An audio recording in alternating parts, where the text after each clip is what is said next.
As you can see, Derek and I are wearing matching t-shirts. His is black and mine is white. This is the new Fastlife merch. We made this before Portland. This is also one of the million things we were doing before we went to the race weekend. And it has our original quote on it. Derek, what is our quote? What good are wings without the courage to fly? The Atticus quote that you brought into, I think, season 1, and I just love it, and it kind of sums up what we're doing. And I think and reflect on that a lot. So you can get shirts and hats and all this cool stuff at fastlife.tv. We have a really good shop on there now. And because we also had so much spare time, we set up a whole booth and everything at the track, and we were merchandising and selling and racing, and we had just help from the kids and the team and just more craziness like we like to do.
We definitely did good at putting the pressure on ourselves. I mean, we had the spotlight was on. We had all the media stuff lined up. We were front and center on everything. Our cars on the poster, the races presented by Fastlife TV. And it's a track that I know well, and testing went great there. The car was fast, so showing up with huge expectations and wanting to put on a really good show for the hometown crowd. Here's your co-pilot. Remember, you have angel wings on your car.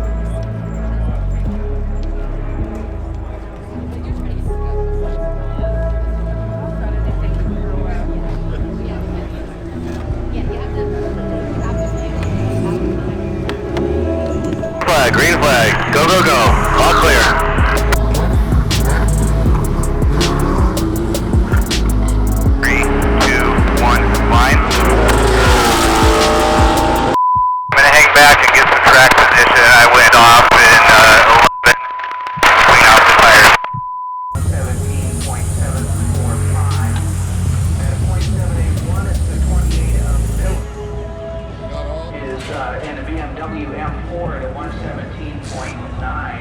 What's happening, honey? It's awful. What's the matter? I drove like crap, the car felt like crap. What do you think's going on with the car? I don't know. 118.409 for the 67 of Woods, another portion of 718 Davis. Including the top 10, car number 36 is... How was your session? Throughout the world, with the arrival of the long I don't understand. Vesco was holding us up. Yeah, what was he doing? We should have just gone by, I guess. Well, I tried. He blocks. I don't want to have an accident just trying to get by somebody in qualifying. Right. So anyway, that's why I was holding you up. Sorry about that. No, I was trying to stay with you. I wanted to go like a train, and then first time running into 10 and 11, my and then the car wouldn't steer in. Oh, the brakes. I didn't have any brakes yet. Where do you go? And then when I tried to turn it in, it just went like that on me. And I went out in the grass, and it came back around, and I took a lap to, and the same thing happened the next time. It's almost like the tires going up to 10%. Which is possible because we were going so slow. I was trying to weave, right?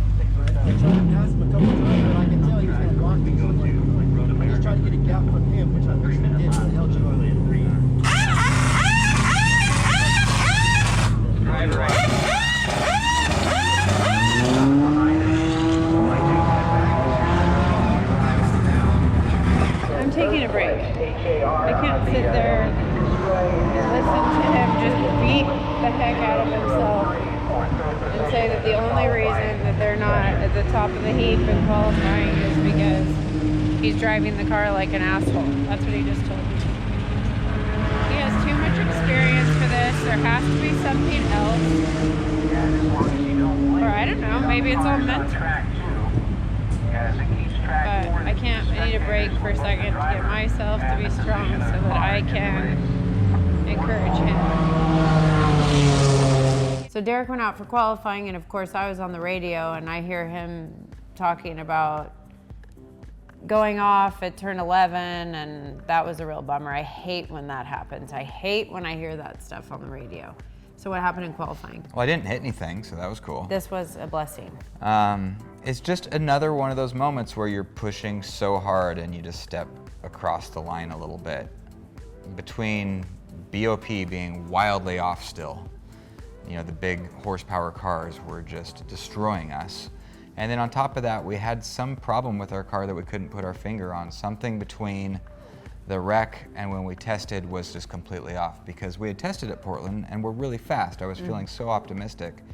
And then once race weekend came, we weren't even within a second of our sister car, which we had gone faster than at testing. So we were just chasing, and that makes me push and went past the line. I got away with one there and spun in qualifying, but you know, we really did put ourselves in a spot where we were starting from the back for both races and really had our work cut out for us. Mm-hmm.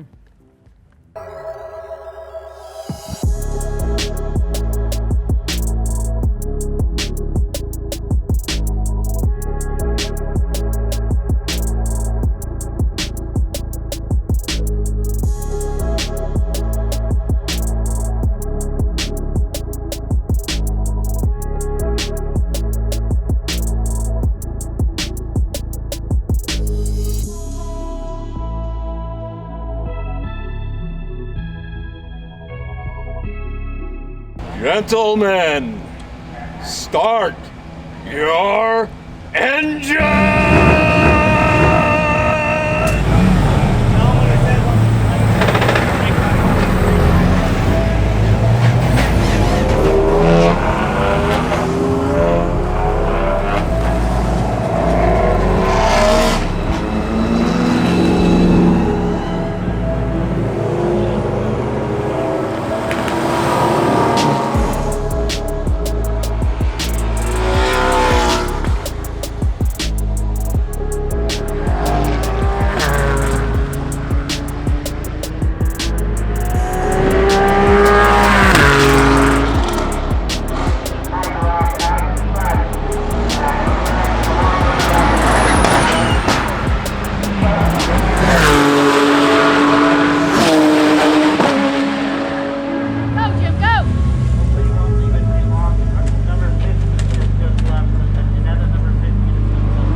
Dr. Jim wants you on the radio with him, encouraging him, telling him when to push and when to take care of the car. I didn't get to do any hero stuff today. It's kind of for a drive. A nice Sunday drive? Saturday drive? That's what it felt like. The car was fine as long as you just pulled it back and did like 22s, but the second you tried to even push into a 20, like it's sliding all over and locking up and just icky. No rhyme or reason. No, it's just not good. Okay, I'll go find my stuff and get on the radio with Jim. Nothing to cause it a yellow right now. Yeah. That's interesting, because usually we have at least one. Yeah, we all got through the first and second corner okay. Then we just kind of single filed. Yeah. I had a great start. Everybody was passing it so easy on the straightaway. My start was fun as shit. I made like 4 spots, but then they just all drove by me on the back straight. So there is a power issue for you. Just a top speed issue. I mean, when you got the BMWs and the Mercedes are just... Well, Weston was saying it was something about an acceleration. out of a corner. Yeah, I had none of our normal benefits. I couldn't get power down early. I couldn't keep power on through the turn. So is something the way we're setting up the car, or just the actual car itself? I don't understand.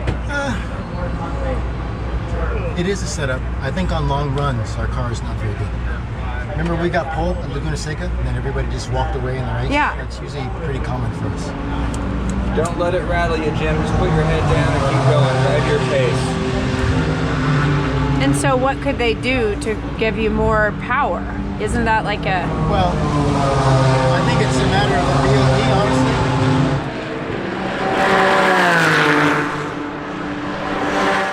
Yeah, the whole BOP thing just hasn't corrected yet, and it was very frustrating to be on our heels again at the hometown race. You know, you just, as a driver, you're looking at yourself continuously going, what more can I be doing? What more can I be doing? And when, you know, the equation is just off and there's not any more that can happen, there's nothing more frustrating than that. Because this is like race 3 of this, so like, how are you supposed to keep your head up? And we just had to keep, luckily, like for me, like I have God in my life, so I just keep talking to God, like, okay, God, you must have us here for a reason. Like, what are the lessons we need, you know? And I feel like we always get answers. And unfortunately, this weekend they didn't come until after. You had race 1 and went out there, and neither of you were happy at all with the car. No, it was just, you know, 2 fifth-place finishes. What can you say? You just kind of tuck your tail and put a smile on and use it as an opportunity to hopefully be a good example for the kids. You know, it's, I think some of the biggest lessons learned in life are how graceful you can be when things don't go your way. And we got a lot of practice of that in Portland. Okay, the racing didn't go that good, but we got to give everybody, or a lot of people that we wanted to, rides in the race car. So my mom got in the car, so Grandma Nancy got in. We had our good family friend Brady Breeze there. He's a player for the Oregon Ducks. We had all 3 girls get in the car. Alec, who's working with Fastlife, got to get in the car. We had some sponsors get in the car, and I got to get in the car for a lap. Yeah,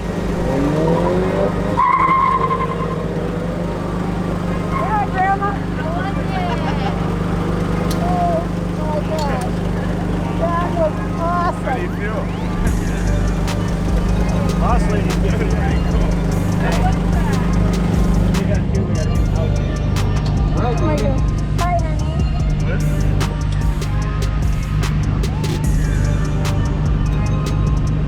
Coffee. Oh, we have another one? Oh, coffee. I don't know. Escalation. I got nervous all of a sudden. He's a pretty good driver. I know. You're welcome, have fun. Hey, here we go. Good? I guess I'll face out now with the camera. Yep. Is that going? That's not going. Okay.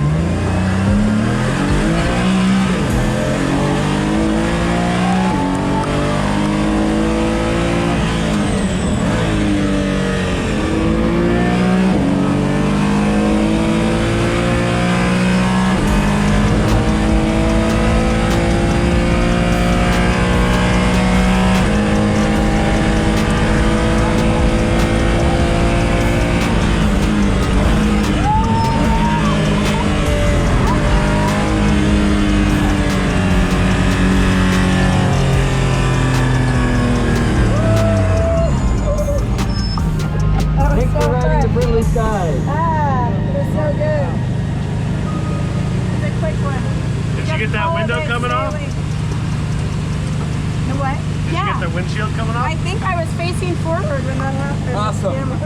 Hey, that was amazing.